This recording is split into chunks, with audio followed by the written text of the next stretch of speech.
বাণিজ্যিকভাবে তিতির পালনের জন্য তিনটি প্রধান পদ্ধতি অনুসরণ করা হয়: মুক্ত পদ্ধতি, আধা মুক্ত পদ্ধতি এবং বদ্ধ খাঁচা বা গভীর লিটার পদ্ধতি। তিতির পালন মূলত একটি লাভজনক ব্যবসা হতে পারে, বিশেষ করে যদি আধুনিক পদ্ধতি ও ব্যবস্থাপনার দিকে মনোযোগ দেওয়া যায়। কি পদ্ধতিতে আপনি তিতির পালন করবেন? প্রথমেই আসা যাক মুক্ত পদ্ধতি। এই পদ্ধতিতে তিতিরগুলোকে একটি উপযুক্ত জায়গায় ছেড়ে দেওয়া হয়, সেখানে তারা নিজেদের খাবার খুঁজে নিতে পারে। এই পদ্ধতিতে কম খরচ হয়, তবে তিতিররা যাতে হারিয়ে না যায় বা অন্য কোনো ক্ষতির শিকার না হয় সেদিকে খেয়াল রাখতে হবে। আধা মুক্ত পদ্ধতি। এই পদ্ধতিতে তিতিরদের একটি নির্দিষ্ট এলাকার মধ্যে আবদ্ধ রাখা হয়, তবে তাদের চারণের জন্য কিছু জায়গা দেওয়া হয়।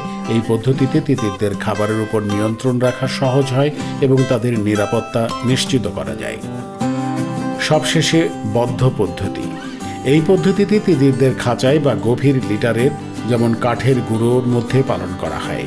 এটি একটি নিয়ন্ত্রিত পরিবেশ, যেখানে তিতিরদের খাদ্য, তাপমাত্রা এবং অন্যান্য পরিবেশগত বিষয়গুলোর উপর সম্পূর্ণ নিয়ন্ত্রণ রাখা যায়। এই পদ্ধতিতে রোগাক্রান্ত হওয়ায় ঝুঁকি কম থাকে এবং উৎপাদনও বেশি হয়।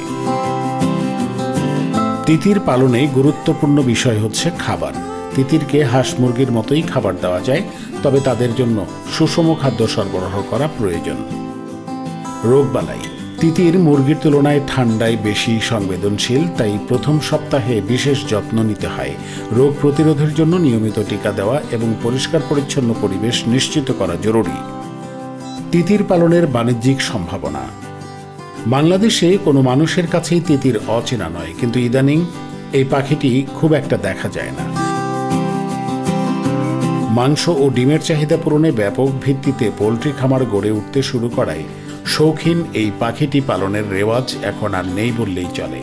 মধ্যযুগে আফ্রিকায় এই পাখিটি গৃহপালিত হিসেবে গণ্য হতে শুরু করে। পরে মাংস ও ডিমের চাহিদা ছাড়াও সৌন্দর্যের কারণে পাখিটি ইউরোপীয়দের আকৃষ্ট করে। প্রাকৃতিক পরিবেশ এবং খাঁচা দুইভাবেই মানুষের কাছাকাছি এই পাখিটি পালনে বেশ সুবিধা থাকায় এটি দ্রুতই ছড়িয়ে যায় এক দেশ থেকে আর এক দেশে। তিতির পালনে সবচেয়ে গুরুত্বপূর্ণ আমাদের দেশি মোরগ মুরগির তুলনায় বেশি লাভ, বেশি মাংস ও ডিম উৎপাদনের বিষয়টি।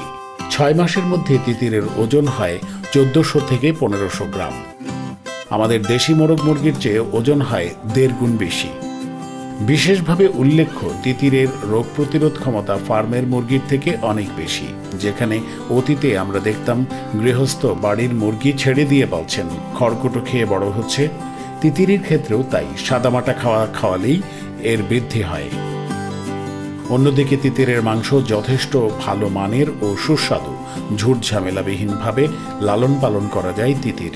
এই জাতীয় পাখিগুলো যে কোনো প্রতিকূল পরিবেশে টিকে থাকতে পারে। দেশীয় মুরগি যেখানে বছরে 50-60টি ডিম দেয়, সেখানে তিতির দেয় 120 থেকে 130টি ডিম। তিতির পালনে মানুষের সফলতা খুব দ্রুত আসে। যদি সঠিক পদ্ধতিতে তিতির চাষ করা যায়, তাহলে অর্থনৈতিক দিক থেকেও সমৃদ্ধ হওয়া সম্ভব।